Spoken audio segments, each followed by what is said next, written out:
Thank you, Chairman Cummings, Ranking Member Jordan, and members of the committee. I am honored to speak with you today. My name is Peter Morley. In 1997, I had an injury during a lapse of insurance coverage. All treatment and medication costs were paid out of my own pocket. When I later needed surgery, my insurance company considered my injury to be a pre-existing condition, and all my claims were denied. It was a financial burden totaling in tens of thousands of dollars.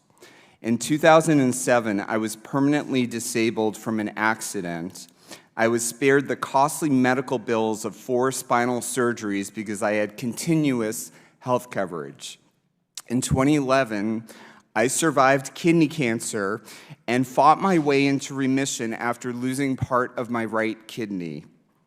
In 2013, I was diagnosed with lupus, which causes me severe fatigue, and most days it's a struggle to get out of bed.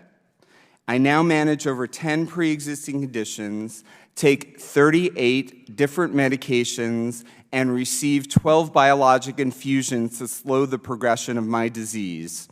I live on the brink of financial ruin and only live modestly thanks to insurance and the fact that I can't be discriminated against because of a pre-existing condition. Pre-existing conditions are a way of life for me as well as millions of others.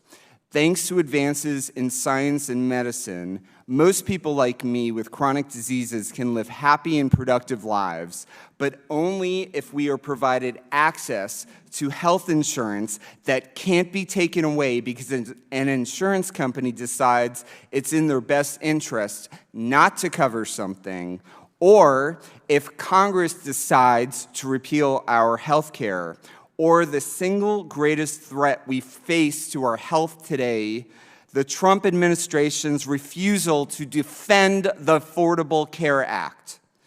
As someone who spends the majority of my waking hours in doctors' offices, the ACA has meant focusing on healing, not bankruptcy. I used to be very private about my health. But once President Trump was elected and set to repeal the ACA, I could no longer be silent. In December 2016, I decided to foster awareness for lupus and advocate for health care. My Congresswoman, Carolyn Maloney, has taken up my cause and those of people like me.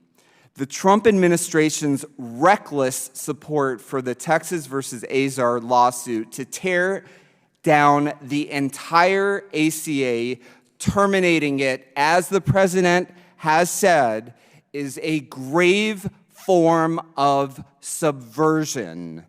In the last 2 years, I have traveled to D.C. 20 times to advocate for thousands of people who shared their healthcare stories for me. I have met with Democratic and Republican members of Congress alike. My message is simple. If you think people don't get hurt when the administration doesn't defend the ACA, think again. We do, I do, millions do. If you think pre-existing conditions aren't important, remember, someone you love could have an accident, be diagnosed with cancer or lupus at any time, and that will change how you think about this. I know firsthand your health care can change in an instant. And if you think the ACA isn't perfect, your job as our representatives isn't to tear it down, it's to make it better. I appreciate the committee holding this hearing today. If the Trump administration can choose not to defend the ACA, citizens like me understand that future administrations can do that with any law. I put my health at great risk to travel here and share these stories. I never know if this is the last time I am healthy enough to come to D.C. I would be remiss if I did not mention my friend and advocate of medically fragile children, Natalie Weaver, whose own daughter, Sophia Weaver, passed away in May. Sophia suffered from Rett syndrome and many other pre-existing conditions and endured 30 surgeries in her short 10 years of life. Natalie spent precious time away from her daughter for the betterment of healthcare access for all children.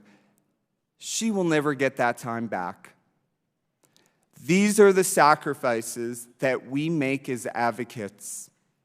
That is why I am here today, to ask you to protect the Affordable Care Act and to hold the Trump administration accountable for not defending health insurance for all Americans. Thank you for allowing me the opportunity to testify, and I'm happy to answer your questions. Thank you very much. Pain, passion, purpose.